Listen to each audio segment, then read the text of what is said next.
मीरा को यहाँ पे आए हुए कई ज़्यादा दिन हो चुके थे, लेकिन मीरा की हालत दिन पर दिन खराब होती जा रही थी। कभी तो वो बोलती मुझे मार दो, कभी वो बोलती कि मुझे और जीना है, मुझे उन लोगों के लिए जीना है। और जब डॉक्टर पूछते कि कौन से लोगों के लिए तुम्हें जीना है, तब मीरा शांत हो जाती, कोई जवाब नहीं देती। उसकी हरकतें दिन पर दिन बिगड़ती जा रही थी। डॉक्टर को लग रहा था कि मीरा ने अपना मानसिक संतुलन खो दिया है, इसलिए वह रोज उसे चेकअप करता था, दिन में 3 बार, सुबह, दिन और रात। मीरा एक दिन सुबह को बोलती है, आज ही वो दिन है, मैं कह रही हूँ डॉक्टर आप मुझे मार दीजिए। लेकिन डॉक्टर बोलता है, तुम हर बार यही कहती हो, कोई फ़ायदा नहीं है मीरा, तुम ठीक हो जाओगी, तुम्हारी लाइफ वापस पहले जैसी हो जाएगी, चिंता मत करो। मीरा इस चीज़ का जवाब नहीं देती है और साइड की तरफ मुंह करके लेट जाती है। डॉक्टर भी ज़्यादा कुछ नहीं बोलता है। वो मीरा की तरफ एक बार देखता है। डॉक्टर मीरा से कहता है कि शायद मैं शाम को ना आ सकूं, लेकिन मैं रात को आऊँगा और तुम्हारा रात का चेकअप कंप्लीट कर दूंगा। मीरा कोई जवाब नहीं देती। डॉक्टर भी शांति से बाहर निकल जाता है। उस दिन डॉक्टर अपने बच्चों के साथ बाहर घूमने जाता है और फिर रात को करीब 11:30 बजे मीरा के चेकअप के लिए पहुंचता है। उस समय हॉस्पिटल में ज़्यादा जने नहीं थे, शायद 2 नर्स या फिर 3-4 पेशेंट ही होंगे। डॉक्टर धीरे धीरे सबका इलाज करता है, सबका चेकअप करता है जैसे वो रेगुलरली करता था, और फिर मीरा के पास जाता है। उस दिन मीरा कुछ ज़्यादा अजीब बिहेव कर रही थी, हर दिन से कुछ ज़्यादा अजीब। कभी मीरा हंस रही थी तो कभी रो रही थी, कभी वो चिल्ला रही थी तो कभी गा रही थी। डॉक्टर बोलते हैं तुम ऊपर उठो, ऐसे क्या बिहेव कर रही हो, शांति से बैठ जाओ। मीरा उस चीज़ का जवाब नहीं देती है।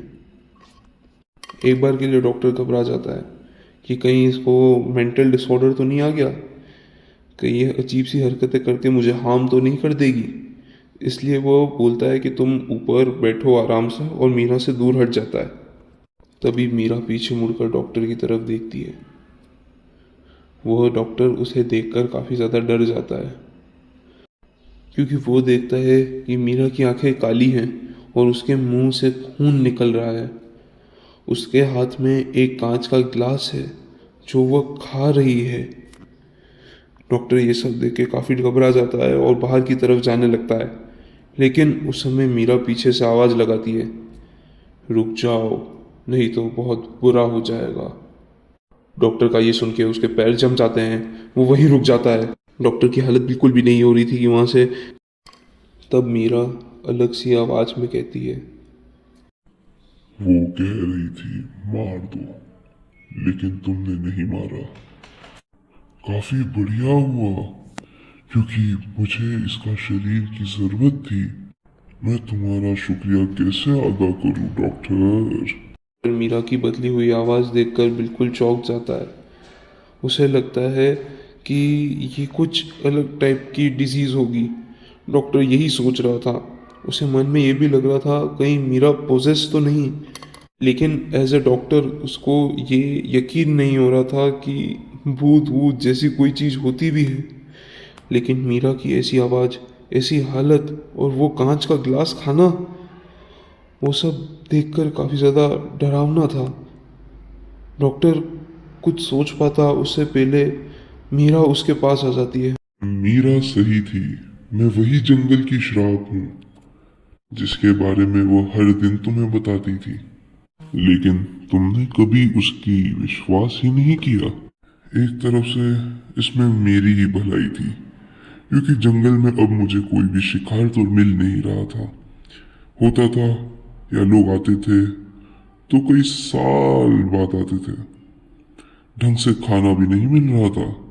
लेकिन इस जगह पे खाना तो हर जगह है, और मेरी आर्ट दिखाने के लिए भी काफी जने मौजूद हैं। डॉक्टर अभी भी ये सब मानने को तैयार नहीं था। तभी उसकी नज़र उसकी कुर्सी पर पड़ती है। वो कुर्सी पहले जैसी नहीं थी। ऐसा लग रहा था कि वह इंसान की हड्डी की बनी हो। तभी उसको ऊपर से एक आवाज़ आती है। वह आवाज़ और किसी की नहीं, समीर की थी। वो कह रहा था, मुझे बचा लो।